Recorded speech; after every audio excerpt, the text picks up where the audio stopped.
Muitas empresas decidiram. Digitalizar todos os documentos é a melhor solução.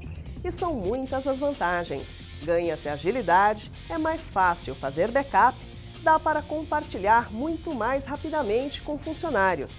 E é simples. Mas, por outro lado, a digitalização não resolve o problema das montanhas de papel exigidas pela legislação. E a história toda pode acabar virando mais custo que solução. Tire as suas conclusões. Se dependesse exclusivamente da tecnologia, este galpão repleto de documentos em papel certamente daria lugar a algo um pouco mais produtivo. Mas a realidade está longe de ser essa.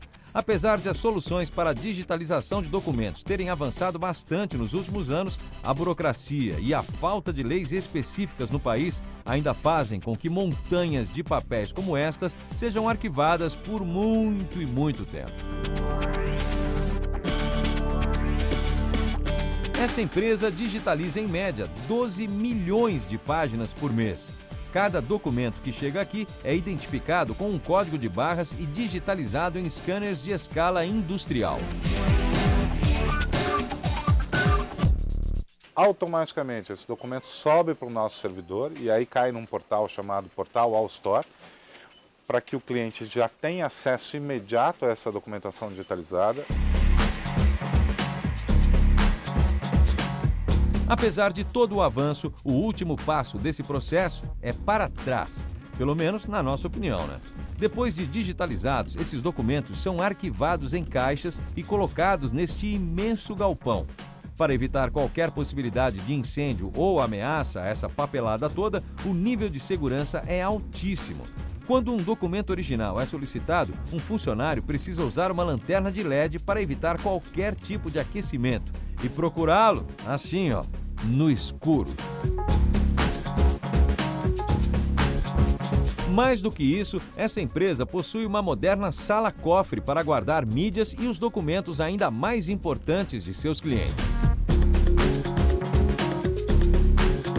Nessa sala-cofre foi montada uma sala onde eu tenho paredes duplas com ferro no meio dentro destas paredes, eu tenho gás FM200, eu tenho sistema VESDA de controle, acesso por biometria, controle de temperatura e umidade. Qualquer coisa, se acontecer uma fumaça dentro dessa sala, por exemplo, os detectores detectam, soltam um gás que preenche essa sala em 5 segundos e apague qualquer fogo de incêndio que esteja acontecendo ali dentro. No Brasil, o ciclo de vida do papel ainda é extremamente longo, podendo ultrapassar os 30 anos. As leis são diferentes para cada tipo de documento. Por exemplo, documentos fiscais precisam ser guardados por pelo menos 5 anos. Contratos de financiamentos, 10 anos. Prontuário de funcionários de uma empresa, 25 anos. No fundo de garantia, por exemplo, eu sou obrigado a guardar documentos por 30 anos. Na legislação previdenciária, 20 anos.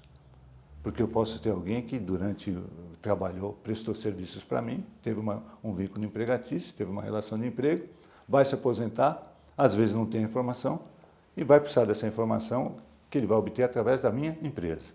Eu sou obrigado a manter essa documentação em arquivo.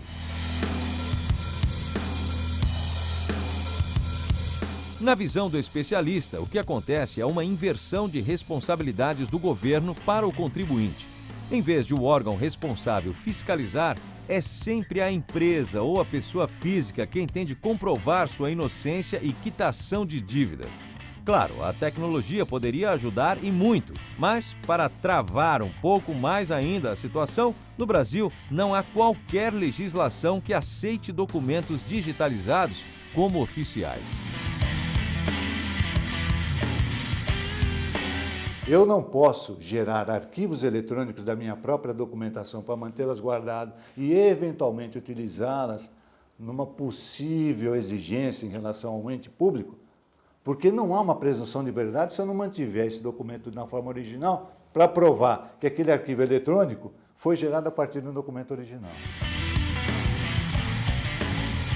Nos Estados Unidos, por exemplo, a situação é outra. Enquanto por aqui cabe ao juiz decidir se aceita ou não uma imagem digitalizada em um processo judicial, lá o maior prazo para guardar um documento é de 6 anos. Bem menos que os nossos 30, né? E sempre se parte do princípio de que quem prestou suas contas está falando a verdade. Porque o ordenamento lá é cumprido. Porque o contribuinte, se não tem medo, tem respeito, porque sabe a destinação dos impostos que arrecada, sabe qual é a finalidade daquilo que ele está pagando, sabe pelo menos da pátria que ele respeita, e por isso ele cumpre com todas as obrigações. Em contrapartida, a presunção da verdade está sempre do lado do contribuinte nas informações que ele presta. A digitalização, ainda que não possa ser usada legalmente, traz uma série de vantagens. Além de ganhar espaço físico no escritório, o acesso virtual ao documento é infinitamente mais rápido. E o documento digitalizado ainda pode ser acessado por mais de uma pessoa ao mesmo tempo. Mas, pelo visto, no Brasil, por mais retrógrado que pareça, a gente ainda vai continuar guardando papel por um bom tempo.